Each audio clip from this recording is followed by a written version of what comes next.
We are here tonight carrying something heavy, but also something shared.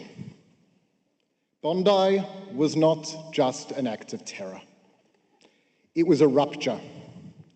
It tore apart the illusion that distance would keep hatred at bay. It has forever changed the way Australian Jews see themselves in this country. Within hours of the attack, President Herzog called me.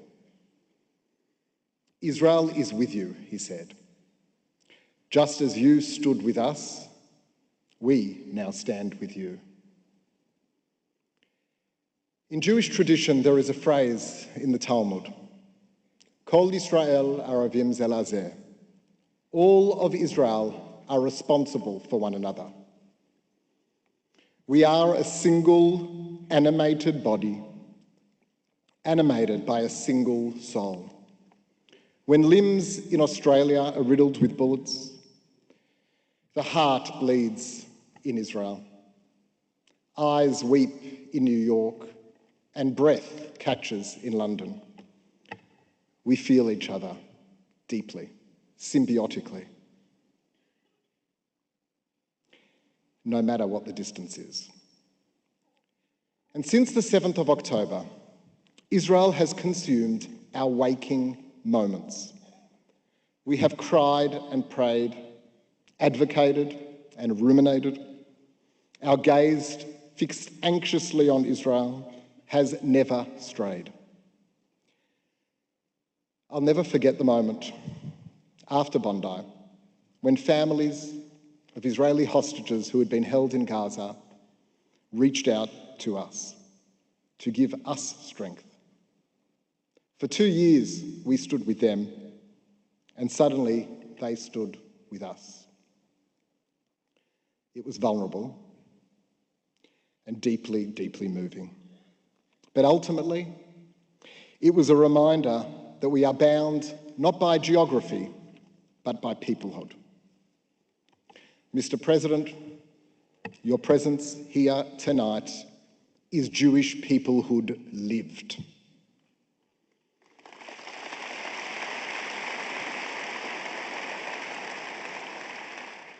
And our community understands that, not as theory, but as memory.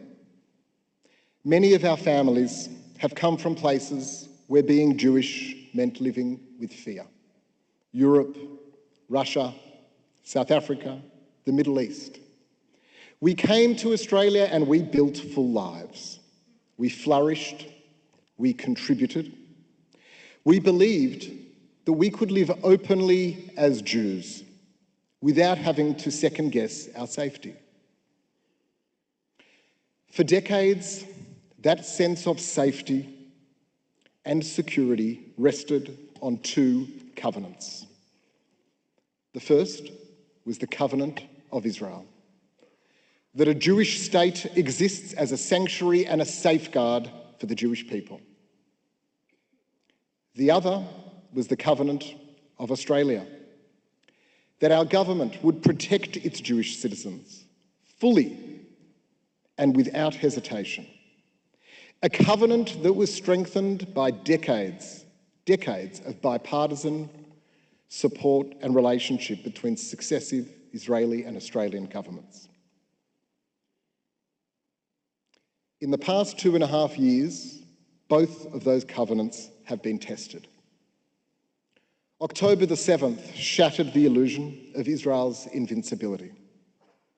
And here in Australia, we have watched anti-Semitism creep from the fringes into respectable places, into academia, the arts, and progressive circles, where our fear is mocked, our history is denied, and our right to self-determination is put on trial.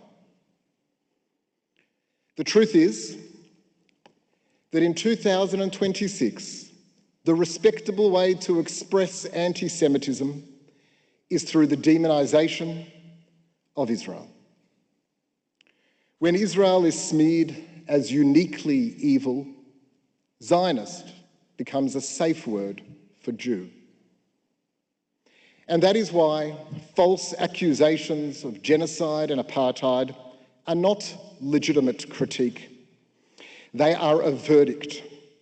They are a moral inversion designed to strip Jews of legitimacy and turn Jewish survival into a crime. Bondi reminded us what happens when hatred is tolerated in polite society. It metastasizes and it destroys us from within. And it is for this reason that the President's visit at this very moment matters so deeply.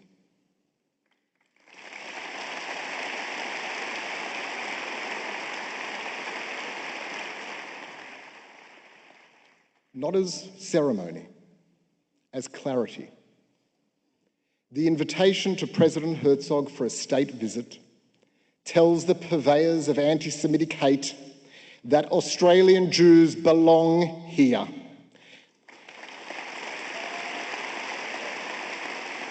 That our connection to Israel is legitimate, and that attempts to demonise it will not be tolerated.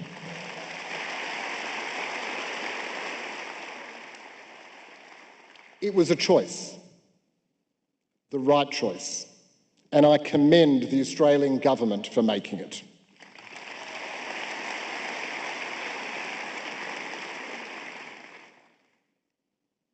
If there is one thing that our enemies should now understand, it is this: we are not going anywhere.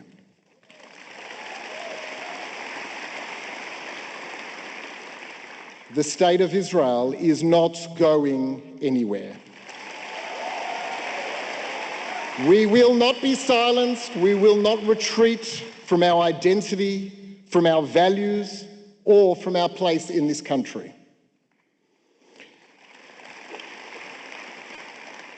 Jewish history has shown time and time again that every attempt to extinguish us only strengthens our resolve. We add light. We do not hide it. And when Jewish life is lived proudly and openly, without apology, it becomes its own answer to hatred. President Herzog and First Lady Michal have embodied that spirit in Israel, and they embody it here tonight.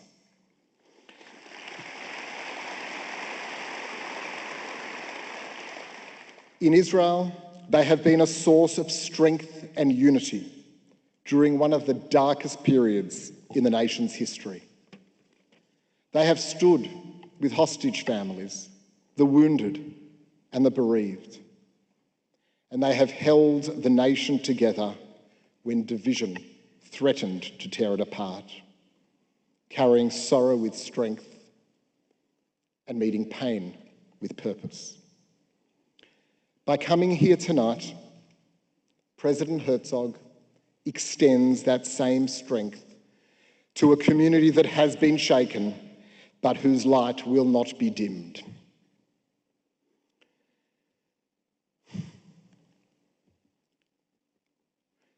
The last 2 years have bound us through trauma.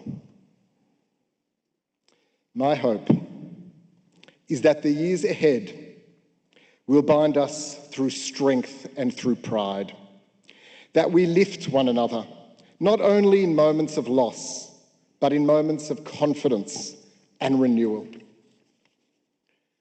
Mr. President, I still remember, as a child, almost exactly 40 years ago, watching your father, President Chaim Herzog, come to Australia on the first official visit of a sitting Israeli president.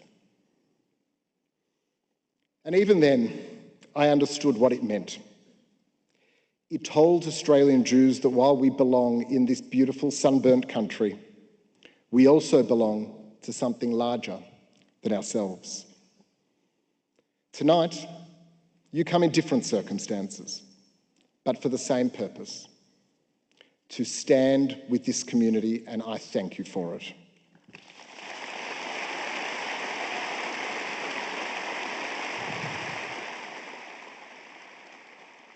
Ladies and gentlemen, it is my great honour to ask you all to rise and welcome His Excellency, the President of the State of Israel, Mr. Isaac Herzog, to address us.